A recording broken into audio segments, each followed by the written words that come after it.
नमस्कार दोस्तों, स्वागत है आपका एक नए जोरदार धमाकेदार डिबेट वीडियो में।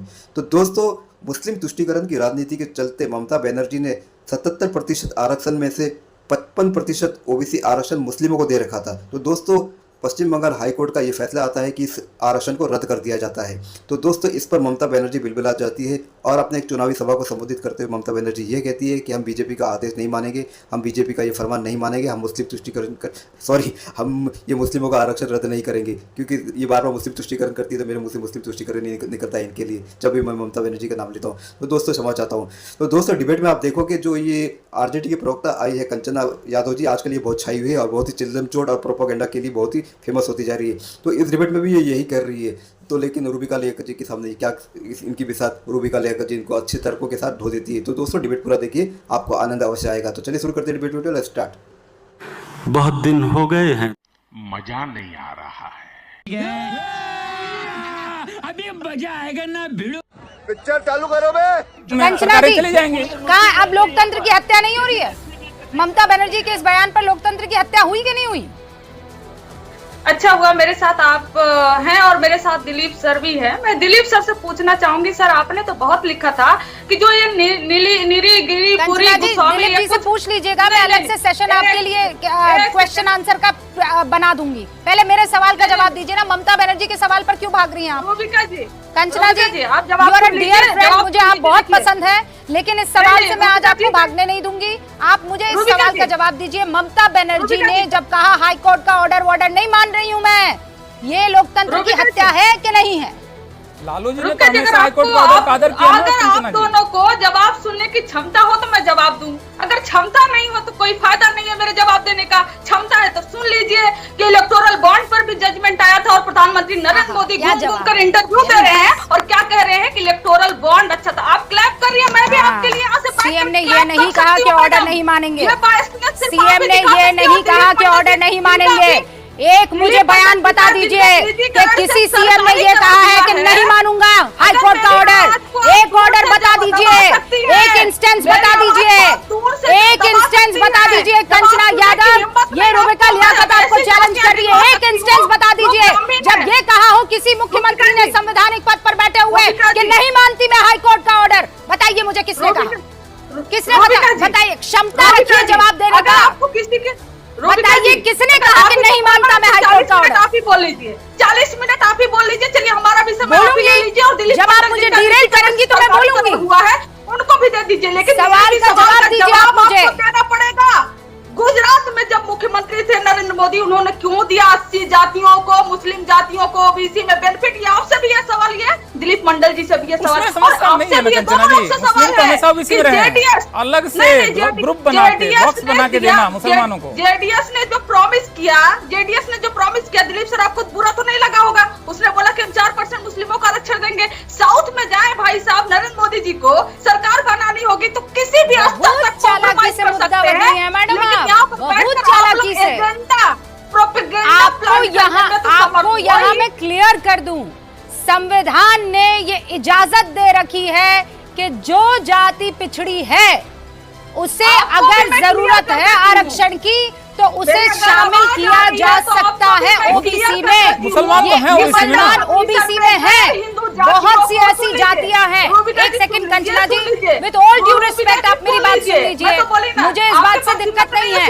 सच्चाई नहीं है सुनने की। नहीं, आप मुझे बताइए ना, आप मुझे बताइए क्या मोदी सरकार ने, क्या राहुल गांधी ने, क्या लालू प्रसाद यादव ने कभी ये कहा कि हाई कोर्ट का ऑर्डर हम नहीं मानते? क्या लालू प्रसाद यादव को सजा मिली तो उन्होंने कहा मैं नहीं मानता कोर्ट का ऑर्डर? क्या तेजस्वी यादव ने कभी ऐसा कहा कि उच्च न्यायालय का मैं ऑर्डर नहीं मानता? ममता बनर्जी को मत बचाइए। हकीकत सुनिए, आप यहाँ पर मंडल कमीशन में मंडल जी बैठे हुए बताएंगे गैर हिंदू जातियों को ओबीसी में आरक्षण देने की बात। ममता बनर्जी के बयान पर बात कीजिए। अरे हमने बोला ना आपको, वही के एक जज थे भाई साहब, वही के एक जज थे और कहते हैं कि हम तो संपर्क में थे सीधे बीजेपी से, आरएसएस से, लेकिन आपको समस्या नहीं होगी वहाँ पर। कूलिंग पीरियड जैसा कोई समस्या नहीं होगी। आप भी ये मान रही हैं? कूलिंग पीरियड तो नहीं दिया ना, बीजेपी से कैंडिडेट हो जाते हैं और यहाँ पर कंचना जी बहुत ध्यान देते हैं हमारे दिलीप जी। कर्पूरी ठाकुर से लेकर लालू यादव ने कब मुसलमानों को अलग से आरक्षण दिया है? मैं आपको क्या कह रही हूँ, आप हमारे सवाल अलग से दिया ना इसको, प्रॉब्लम ये है ममता बनर्जी अलग से दे रही है। इस सवाल का जवाब दे दो कि मोदी के समय में क्यों मिलता था अभी भी मिलता है। मोदी के समय में केंद्र सरकार में भी ओबीसी में आरक्षण मिलता है ना। गिरिपुरी और गोस्वामी जो ब्राह्मण जातियां हैं उनको ओबीसी में क्यों डाला गया? आप नहीं दे सकते कि जो ट्रांसजेंडर है उनको जबरदस्ती ओबीसी में क्यों डाला गया? आप नहीं जवाब दे सकते उत्तराखंड में जो कुछ ट्राइब जातियां हैं उनको अभी देखिए मैडम ऐसा है, मैं फिर आपको बता रही हूँ, मुझे और कोई भाषा नहीं आती है, मैं हिंदी में आपको समझा देती हूँ। अदर बैकवर्ड कास्ट में ओबीसी में मुसलमानों को, उन जातियों को जो सच में पिछड़ा है, अति पिछड़ा है, उसको आरक्षण देने से किसी को आपत्ति नहीं है।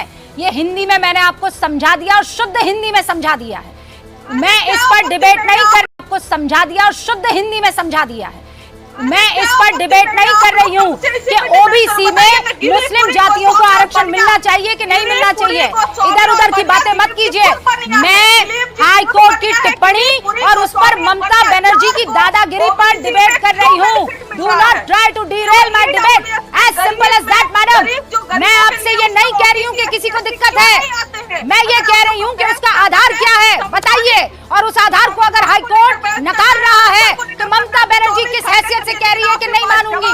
बस बोलती रहेंगी क्योंकि फंस गई है ना। अब लोकतंत्र की हत्या नहीं हो रही है, शर्म लिहाज लज्जा नाम की कोई चीज नहीं। आप कोई लोकतंत्र की हत्या नहीं हो रही है। न्यायपालिका को बीजेपी करार दे दिया, अब कोई लोकतंत्र की हत्या नहीं हो रही है। प्रेम शुक्ला जी, ओबीसी का क्यों खात्मा किया जा रहा है? ये देखिए ओबीसी का खात्मा, मैं फिर कह रही हूँ हिंदी में समझा दिया, अब और कौन सी भाषा में समझाया जाए कि सवाल समझ में ना आए?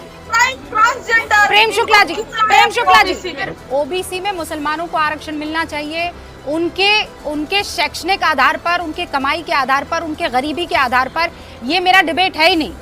कॉन्स्टिट्यूशन ने वो राह बना रखी है और वो कॉन्स्टिट्यूशन के तहत दिया जाना चाहिए, इसमें कोई दो राय नहीं है। लेकिन हाई कोर्ट बकायदा अपने ऑर्डर में ये चीजें लिख रहा है कि यहाँ पर वोट बैंक को साधने के लिए ये सारा काम किया गया, और ममता बनर्जी मानने को राजी नहीं और कह रही नहीं मानती मैं हाई कोर्ट का ऑर्डर।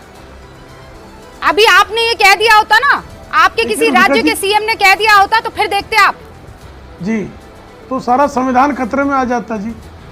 अब तक जो है राहुल गांधी से लेके लालू प्रसाद यादव जी से लेके अखिलेश यादव से लेके स्टालिन तक, उत्तर से दक्षिण, पूरब से पश्चिम लगातार इतना कोलाहल करते संविधान को लेकर।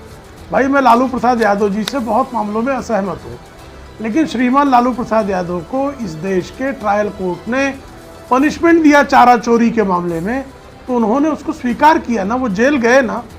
उन्होंने ये नहीं कहा ना कि मैं कोर्ट के आदेश को नहीं मानूंगा, हाई ट्रायल कोर्ट के आदेश को नहीं मानूंगा, हाई कोर्ट के आदेश को नहीं मानूंगा, सुप्रीम कोर्ट के आदेश को नहीं। उन्होंने स्वीकारा उसको विनम्रतापूर्वक। और कंचना जी, आप इस पर हेजिटेट हो रहे नहीं, कृपा करके मुझे बताइए ना, इस तरह से अगर ओबीसी के आरक्षण पर जो ओबीसी जातियां अभी तक जो है प्रक्रिया के तहत मान्य नहीं है, कोई आधार नहीं है, अगर ओबीसी का हक वो छीनती हैं, तो इस पर तो आपको उल्टा जो है उत्तेजित इस बात पर होना चाहिए कि रोहिंग्या जो है वो ओबीसी कैसे हो जाएगा। दिलीप मंडल जी जो हैं सामाजिक न्याय के लिए आपसे कम पक्षधर नहीं है। जवाब दे दीजिए। दिलीप मंडल जी भी सामाजिक न्याय के पक्षधर और सामाजिक न्याय के लिए लड़ते रहते हैं। बहुत सारे मामलों में उनसे असहमत भी रहते हैं, लेकिन दिलीप मंडल जी भी यही कह रहे हैं ना कि आप सामाजिक न्याय के पुरोधा, जो लोग सामाजिक न्याय पर डाका डाले उनके विरुद्ध खड़े होइए। सर एक सेकंड, मैं काउंटर चाहती हूँ। कंचना जी 30 सेकंड्स प्लीज। जी मैं काउंटर देती हूँ इनको। ठीक है, आप ईडब्ल्यूएस 10% आरक्षण हुआ, तो एक बात बताइए, जो जनरल होता है उसमें तो ओबीसी भी अपीयर हो सकते हैं, उसमें एससी एसटी कोई भी उस रैंक को क्वालिफाई करके जा सकता है, लेकिन ईडब्ल्यूएस लागू होने से तो छीन गया उनका 10% का।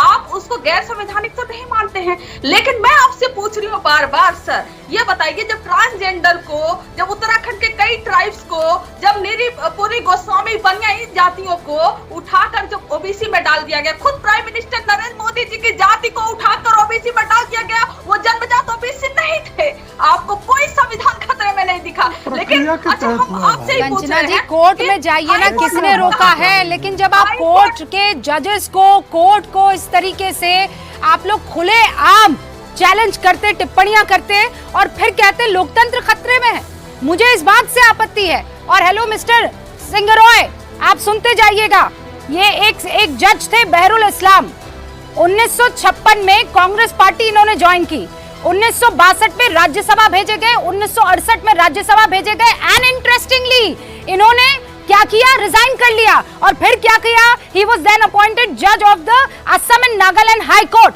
और गुजरात हाई कोर्ट में 1972 में। तो क्या हुआ सर, हाई कोर्ट और सुप्रीम कोर्ट और सबके सब जो हैं वो आप जो आज सोच रहे हैं बीजेपी के हो गए, उस वक्त कांग्रेस के हो गए थे। शर्म कीजिए ना सर थोड़ा सा।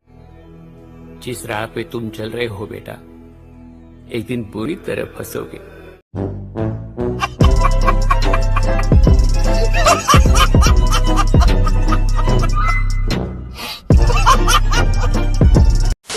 तो दोस्तों डिबेट हो गई खत्म, वीडियो हो गई पूरी। उम्मीद करता हूँ दोस्तों ये डिबेट वीडियो आपको पसंद आई होगी। तो दोस्तों 4 जून करीबी है दोस्तों, आपको ये जवाब देना है दोस्तों कि 4 जून को बीजेपी 400 पार होगी कि नहीं, 4 जून को बीजेपी 400 पार होती है कि नहीं। अगर नहीं होती है तो कितना, कम से कम बीजेपी की कितनी सीट आ जाएगी दोस्तों, इस बस एक रिक्वेस्ट है, इसका जवाब आप कमेंट में जरूर देते जाइएगा। मैं मिलता हूँ आपसे अगली वीडियो में, तब तक के लिए जय हिंद, वंदे मातरम।